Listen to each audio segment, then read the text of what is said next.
você veio? Nós somos Saraivada de História e a aula de hoje é sobre a escravidão no Brasil. A escravidão no Brasil vai ter início quando os portugueses efetivamente iniciam um processo de colonização, com o desenvolvimento da empresa açucareira. Inicialmente é a escravidão do indígena, do nativo, a quem os portugueses se referiam como negros da terra. E posteriormente a adoção dos escravos vindos da África. Essas duas formas de escravidão vão coexistir. Na verdade, dentro da mentalidade empreendedora portuguesa, era preciso produzir açúcar, e a melhor forma de produzir sistematicamente esse açúcar era utilizando a mão de obra escrava.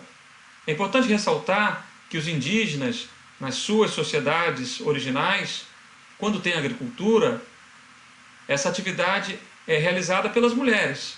Por isso os índios brasileiros vão ter muita dificuldade em se adaptar. Eles eram caçadores, eles eram coletores.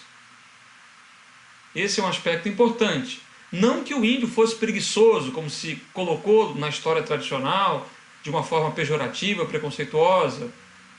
Mas o índio vivia numa sociedade de caçadores-coletores que produziam o necessário para sobreviver, não para armazenar.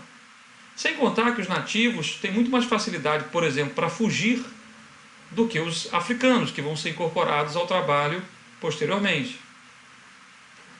Além do que, muitos grupos indígenas foram dizimados pelas doenças trazidas pelos europeus, contra os quais eles não tinham nenhuma imunidade, porque são doenças de um outro contexto.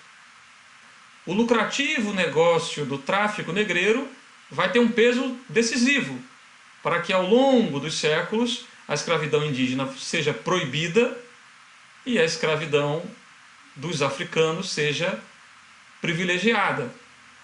Essa triste passagem da nossa história, esse sonho dantesco, como poeticamente se refere o abolicionista Castro Alves. Existe um povo que a bandeira empresta para cobrir tanta infâmia e covardia e deixar transformar-se nessa festa. Em manto impuro de bacante fria, meu Deus, mas que bandeira é essa? Que impudente na gávea tripudia. Silêncio. Musa chora, e chora tanto, que o pavilhão se leve no teu pranto.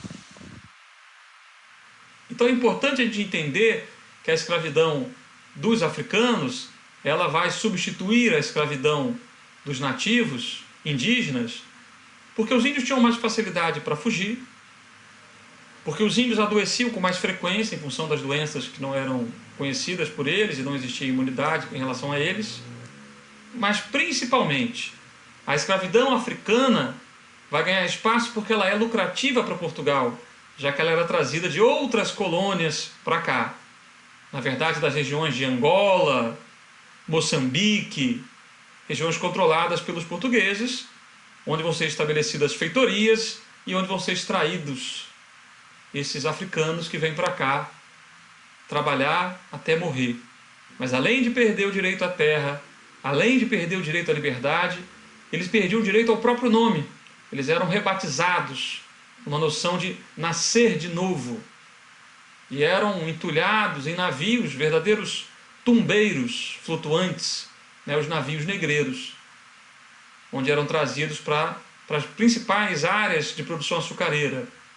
Salvador, que era em determinado momento a capital, e a região de Pernambuco, Recife, Olinda, posteriormente o Rio de Janeiro como nova capital, e na sequência com a mineração para a região das Minas Gerais. Os negros vão trabalhar nas lavouras e posteriormente na mineração, no ciclo do café, da mesma forma, e também fazendo as atividades domésticas, ou como negros de ganho, que num ambiente já urbanizado vendiam quitutes, realizavam pequenos serviços, muitas vezes repassando o dinheiro para os seus donos. Além de serem obrigados a essa carga de trabalho desumana, eram forçados a perder a sua identidade. Os negros eram obrigados a abrir mão da sua religião. Uma tentativa de mantê-la é o sincretismo que a gente vê em algumas religiões de matriz africana, que são muitas vezes demonizadas pelos cristãos de hoje. Mas o que afinal defendiam as religiões de matriz africana? Olá a todos, eu me chamo Marília Negra Flor, eu sou educadora, atriz, compositora e sou uma mulher de axé, iniciada no candomblé de Nação Queto, no Ilê Axé da Joa Balgodô, que é uma casa de cultura e religiosidade afro-brasileira, localizada na cidade de Extremóis. Para mim, ser de axé, antes de mais nada, é honrar a nossa ancestralidade africana, compreender os nossos valores, perpetuar os nossos valores, a forma como convivemos em comunidade, os nossos saberes, e nos relacionarmos com a natureza, compreendendo que Deus é a própria natureza e está na própria natureza. E que também, se eu sou um ser que compõe a natureza, Deus também habita em mim. Por isso cultuamos o Orixá, a divindade que habita a nossa cabeça. E assim desenvolvemos a nossa cabeça, a nossa consciência, para que a gente viva em harmonia com a natureza. Axé a todos, a bênção às minhas mais velhas e às minhas mais novas. Gratidão. Durante mais de 300 anos da escravidão no Brasil, algo em torno de 4,5 milhões de pessoas foram trazidas para cá. Certamente isso representa um percentual muito significativo da população de hoje, que infelizmente ainda tem que conviver com racismo, com preconceito.